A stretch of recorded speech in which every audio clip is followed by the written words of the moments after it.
오늘 우리에게 주신 하나님 말씀 열왕기상 2장입니다. 구약성경 열왕기상 2장 10절에서 12절 말씀입니다. 511페이지, 512페이지에 걸쳐 있습니다. 열왕기상 2장 10절에서 12절 시작. 다윗이 그의 조상들과 함께 누워 다윗성에 장사되니 다윗이 이스라엘 왕이 된 지 40년이라. 헤브론에서 7년 동안 다스렸고 예루살렘에서 33년 동안 다스렸더라. 솔로몬이 그의 아버지 다윗의 왕위에 앉으니 그의 나라가 심히 견고하니라. 아멘. 오늘 새벽에도 예배하신 은혜가 있으시기를 예수님 이름으로 축복합니다. 아멘.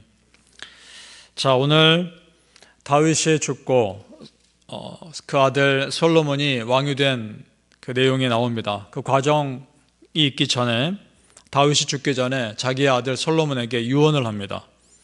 그동안 자기에게 그렇게 어렵게 했던 사람들에 대해서 다윗이 마음에 뭔가 계속해서 안 좋은 마음이 있었던 것 같습니다. 그것을 이제 솔로몬에게 얘기하면서 네가 해결해 달라 요구하고 있습니다. 먼저 우리가 알고 있던 요압 장군이죠. 요압 장군은 중요한 일마다 다윗의 마음과 반대되는 일을 항상 했던 사람입니다. 그 다음에 나오는 사람이 시므이입니다. 시므이는 다윗이 자기 아들 압살롬의 반란으로 도망 다닐 때 다윗을 쫓아다니면서 모욕했던 사람입니다. 그런 과거가 있었습니다. 아들의 반란으로 상처 입은 그 아비 다윗의 마음에 또 상처를 준 거죠. 자, 그는 베냐민 사람이었습니다. 그 안에서 영향력이 컸던 사람이었기 때문에 그것 때문에 교만하지 않았을까 이런 생각이 듭니다. 우리 8절 9절을 보겠습니다. 8절을 먼저 봅니다. 중간 부분을 제가 읽겠습니다. 시므이가 너와 함께 있나니 그는 내가 마하나임으로 갈 때에 악독한 말로 나를 저주하였느니라. 마음에 담아두고 있었던 거죠. 그래서 9절에 그러나 그를 무죄한 자로 여기지 말지어다. 그의 백발이 피 가운데 서울에 내려가게 하라. 이렇게 말합니다. 알아서 처리해 달라는 거죠. 자, 그러자 지혜로운 솔로몬이 어떻게 합니까? 요압은 그 자리에서 다른 장군을 보내서 요압 장군은 죽입니다. 그러면 이 시므이는 어떻게 할까요? 그가 베냐민 사람이라고 말씀드렸습니다. 그래서 그를 베냐민에서 끌어내서 예루살렘에 거하게 합니다. 가까운 데 두는 거죠. 그리고 집을 짓게 하고 거기서 떠나지 말게 합니다. 우리말로 하면 가택연금 시킨 거죠. 자, 2장 36절을 보겠습니다. 36절. 너는 예루살렘에서 너를 위하여 집을 짓고 거기서 살고 어디든지 나가지 말라라고 말하는 겁니다. 자, 그 이유는 가까이에서 감시하고 베냐민 지파에 어떤 영향도 주지 못하도록 하기 위한 조치였습니다. 지혜로운 결정이죠. 그런데 3년 뒤에 문제가 생깁니다. 이 시므이의 종이 도망가죠. 그 시므이의 종이 도망간 것을 잡으러 오고 예루살렘 떠나게 됩니다. 그것을 솔로몬이 알게 되고 그걸 빌미로 시므이도 죽입니다.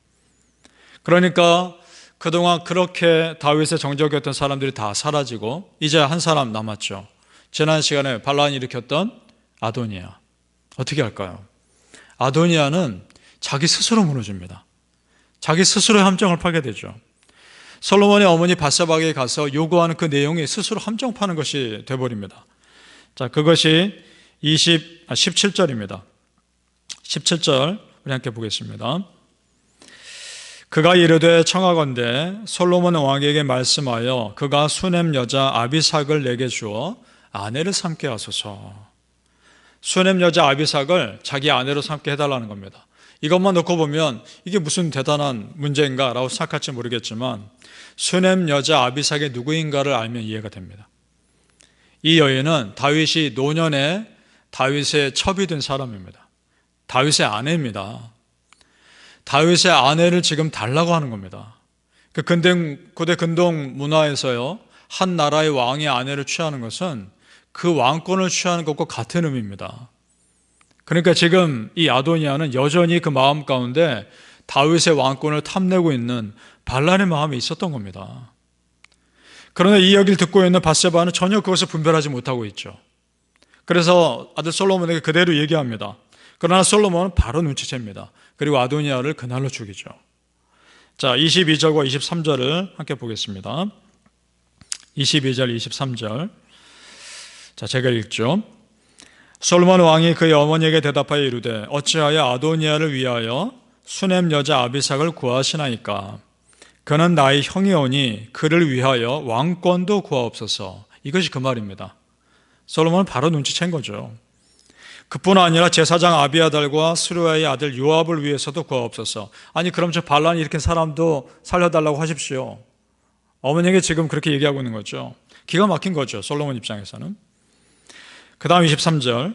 여호와를 두고 맹세하여 이르되 아도니아가 이런 말을 하였은즉 그의 생명을 잃지 아니하면 하나님은 내게 벌 위에 벌을 내리심이 마땅하니이다. 솔로몬도 참 결단력이 있었던 사람입니다. 그걸 이대로 놔두면 분명 반란이 일어났을 겁니다. 어쩔 수 없이 아도니아를 죽게 하죠. 자, 보십시오 여러분.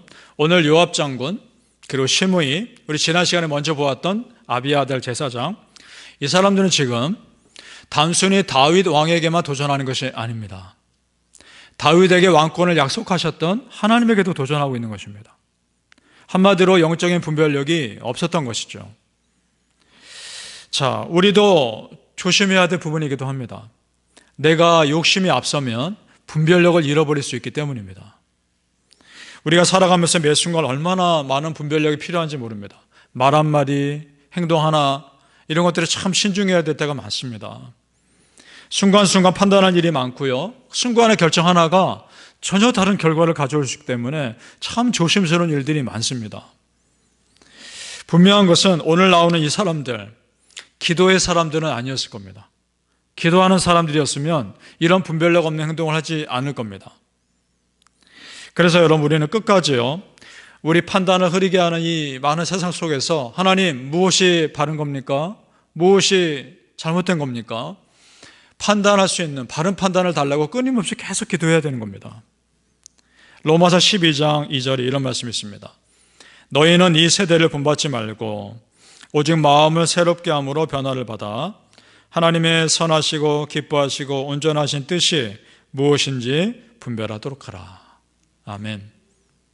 그리고 여러분 또 하나 기도할 것이 있습니다. 우린 사람 아닙니까?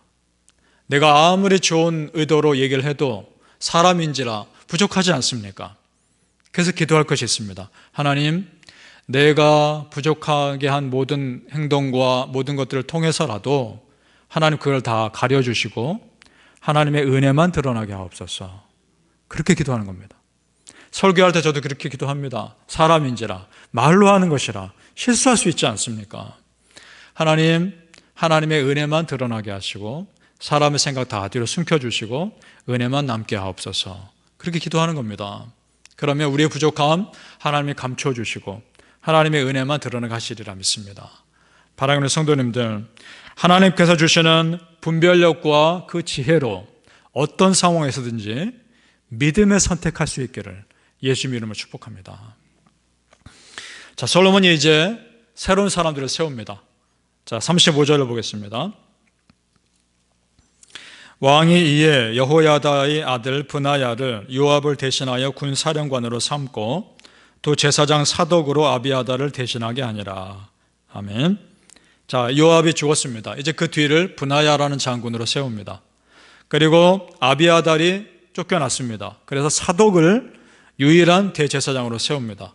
이제 아주 분명하게 일꾼들을 세운 거죠. 이걸 보면서 두 가지 생각이 듭니다.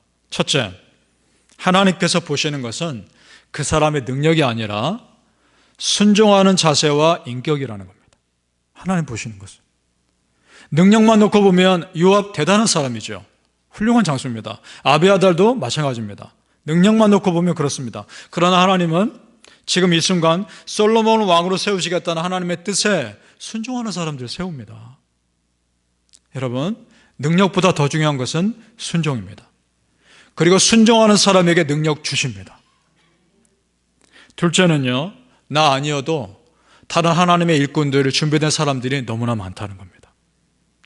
요압의 버금가는 브나야가 있었고 아비아달의 버금가는 사독이 있었습니다. 나 말고도 하나님의 일꾼은 많습니다. 한국에 보면 큰 집회들이 많았습니다. 선교한국, 부흥 이런 집회들이 많았습니다. 미국에 보면 패션 컨퍼런스 같은 그런 집회들도 지금도 하고 있죠. 거기에 가보면 하나님을 위해 헌신하겠다는 젊은이들이 굉장히 많습니다. 뜨겁게 찬양하고 정말 간절히 기도하는 믿음의 일꾼들이 이렇게 많은가? 놀라울 정도로 많습니다. 자, 그렇게 많은 하나님 일꾼들, 하나님 언제든지 나를 부르소서 내가 가겠나이다. 그런 일꾼들이 많은 가운데서도 내가 지금 하나님의 일을 하고 있다면 그게 은혜입니다. 그 많은 사람 중에 나를 쓰시는 거 아닙니까? 따라서 여러분, 은혜의 기회가 여러분에게 주어졌을 때 적극 참여하시기 바랍니다. 그리고 항상 하나님 편에 서시길 바랍니다. 그러기 위해서 깨어있어야 하는 겁니다. 자, 요압 장군과 아비아달 반란 일으킬 때 그들 생각에는 저 아도니아 편에 서는 게 지혜롭겠다 생각하지 않았겠습니까? 그러니까 그랬겠죠. 그러나 하나님 보시기에는 솔로몬 편에 서는 것이 맞는 겁니다. 왜냐? 그가 약속의 왕이기 때문입니다. 그러니까 얼마나 분별력이 필요합니까? 조금이라도 그들이 깨어있는 사람이라면 하나님의 약속의 왕 솔로몬 편에 서는 것이 맞는 것입니다.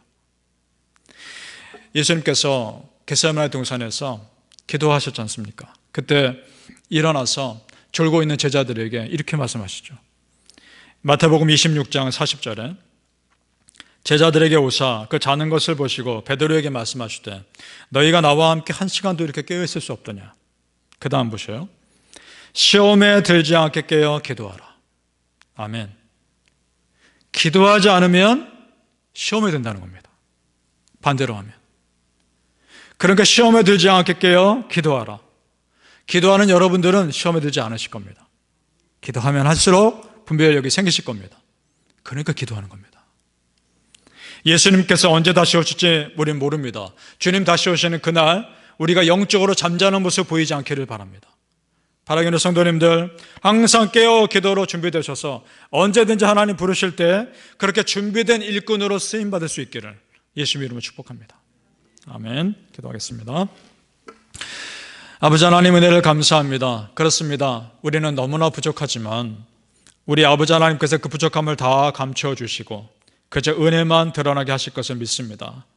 그리고 아버지 그 많은 사람 중에서 우리를 이렇게 쓰임받게 하시고 기도하게 하시니 그것이 은혜입니다. 은혜 주신 기회 주실 때 그 기회를 꼭 붙잡게 도와주시고 그 기회에 적극적으로 참여하게 하여 주옵소서. 정말 우리 몸 닳도록 하나님 나라 영광 위에 마음껏 쓰임받을 수 있도록 우리 온 성도님들 그런 마음 주시고 순종의 마음 허락하여 주옵소서. 능력보다 중요한 것이 순종이요 순종하는 자에게 하나님의 놀라운 하나님의 능력 부어주심을 믿습니다. 그렇게 우리 성도님들 마음껏 하나님의 뜻대로 사용하여 주옵소서. 감사하며 예수님의 이름으로 기도합니다. 아멘.